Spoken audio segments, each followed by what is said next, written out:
I hope that the burning in my backyard did not bother anything over at my neighbor's place. Is he on one?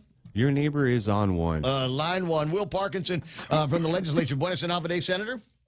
Buenas and half a day, neighbor. Hey, I'm just glad you were burning because I was worried my burning was going to affect your burning. That's okay. You know what? I don't hang the clothes outside on certain days when I know that it's likely that the back neighbor or the side neighbor might be doing some burning. And I always try to let them know if I'm going to be doing some burning that might be particularly noxious so that they can take their laundry in. 8:18 in the morning. And in my graveliest Hollywood voice, I'd like to introduce Will Parkinson, the $17 million man. Well, how was that? Is that good? That was great. Thank you very much. Thank you. I do voiceover work. Right? $17 million man. When we last left our ardent senator of the 37th Guam legislature, we were both a little bit fumy because for some reason we can't find enough people over at the legislature to entertain the idea of extending the taxpayer, the ratepayer credit at Guam Power Authority. And I said, well, that's just ridiculous because I know we got money. I know there's going to be a big surplus. And you found it, right? You got the data? Yeah, the data came out the day after I came out.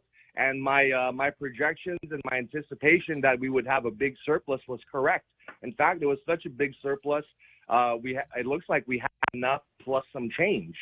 And so, you know.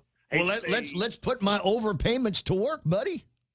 Yeah, exactly, right? I mean, and this is one of the things we said would be one of the downsides of under budgeting during the budget season is we would find ourselves in situations where we're just trying to earmark this money as fast as we can. And so, you know, here we are. And I think the best thing we could do is give it straight back to the people.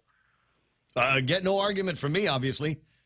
Yeah, I mean, like it's really a strange mechanism because this is kind of turned into a way for us to be able to kind of do like a working class tax cut. You know, usually you cut taxes and only the rich benefit from that. But from this one, it's kind of like a working class stimulus, a working class tax cut. And as a way to get money back to the people that need it and will spend it in the economy immediately, this is a very interesting way to do it. It is, in my mind, rather progressive, and maybe there ought to be a look, and maybe Will Parkinson can help lead other members of the majority at the legislature to see their way to supporting Republican initiatives that would roll back the business privilege tax to 4%. Oh, well, we'll see about that one, right? Because it seems like there just seems to be no appetite for that in the body, but. Well, it is an election year, and I think that there are people certainly that have been running on that over the last couple of years, but just keeps seeming to hit a solid wall.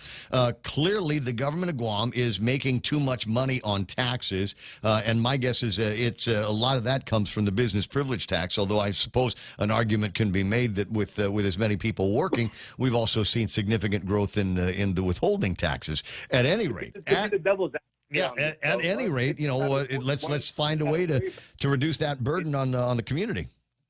Yeah, but to be devil's advocate on this position, the one that really keeps on my mind is if we do reduce the business privilege tax, we got to think about all the military spending that's going to be happening here on Guam, and are we really willing to give them a 20% discount on all of that? That's the question we really got to answer as a community. I'm not willing to give the military a 20% discount.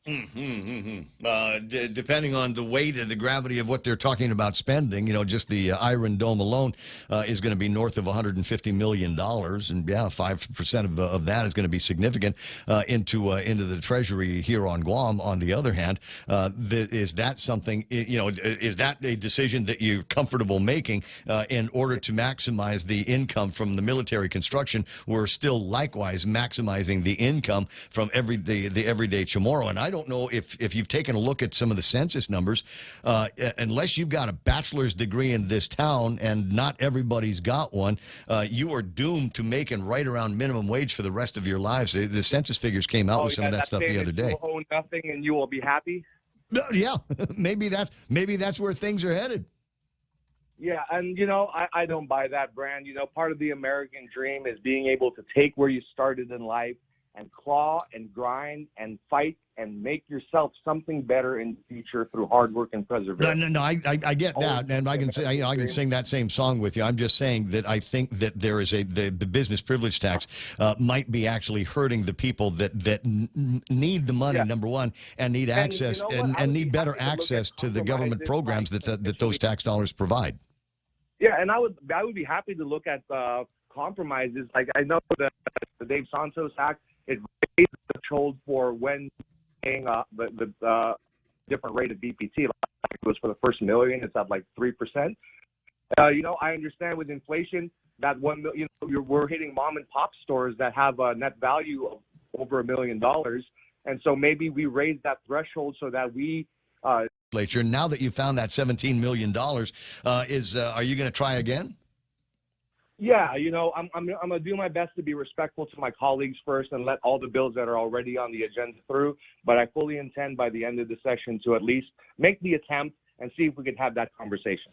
Now, the last time that happened, that kind of shook the legislature and got everybody back into procedural mode because the motions were starting to come in and in the extemporaneous speeches that you guys do at the end of the sessions. I know that was you had already had that kind of in your plan, but there were others that were looking for similar exemptions, and as I said, that was cause for some high legislative drama last time out.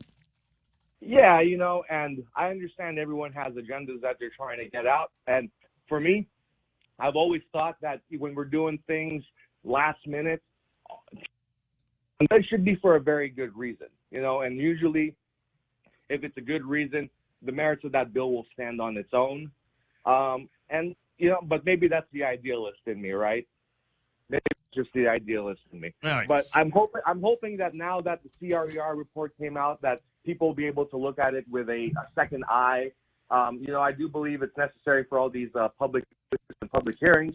But what I'm asking for is not a new bill. We don't need a public hearing. We've already voted on it a couple of times. It keeps passing. Like with the whole Hamas thing, I was one of the people on the bandwagon saying, hey, we should, go back to a public hearing because people need to be heard. But for a bill that we've extended 3 or 4 times, like, what are we doing? You're going to go over there and say, tax credit good and move on with our lives? Like, come on. Again, I agree with you on that point. Stephen Liz and McGuinn said Senator Parkinson hit the nail on the head. Surpluses is because of under budgeting. And this from my buddy Rico. What have we got here? GPA $100 credit until Ukadu is completed and functional. I kind of like that. Rico also says, I'm not going to lie, Senator. If you ever want the legislature and the executive branch to put the whip to GPA, man, have us pay power credits until they get that thing up, and we will move mountains to get that done. Rico also says, I'm not going to lie, Senator Parkinson does things that may sway one of my votes for him. So I suppose you might want to, whatever it is that you're doing these days, keep it up. Senator Will Parkinson, always a delight talking with you. I'll be watching with a great deal of interest as we move forward on certain kind of legislation, although I got to laugh out loud at the conversation about we need to close a loophole on vape machines, vape vending machines out there. Chris Barnett says they're all the rage. And I'm going, really? I don't know. It feels like. Man. I've seen some of the stuff they sell out of vending machines in Japan. It could get wild. You know what? There's certain areas that you should not go in the darkness. I think you're familiar with certain parts of. She dies in darkness, right? Yeah, certain parts of Shibuya and Roppongi and places like that, where your 500 yen will get you a long, long way. And straight to hell, I think, is where that's going. 8:27 in the morning. I'll talk to you pretty soon. Good day, neighbor. Enjoy your burger. I'm sorry. He brought up the concept of vending machines in Japan. I love Japan. I can hardly wait. And when we know what the prices are going to be for Haneda and all of that, I want to be on one of the first rides out there because, number one, it's going to be fun. I love Tokyo. I love the vending machines. I love being able to, get in a subway and just kind of ride around in that big loop that they've got there in Japan. Akihabara, Electric City, and places like that. Where's the one for the girls? What's the one for the girls where you go and do all of that shopping? It's not Akihabara. God, it sounds like fun. What is it? I can never bowing everywhere. I want to say, and I think I'm wrong. I think it's Ikebukuro, but I'm not sure. I think Ikebukuro is where they keep all of the sumo. Is that where it is? What? Where was it?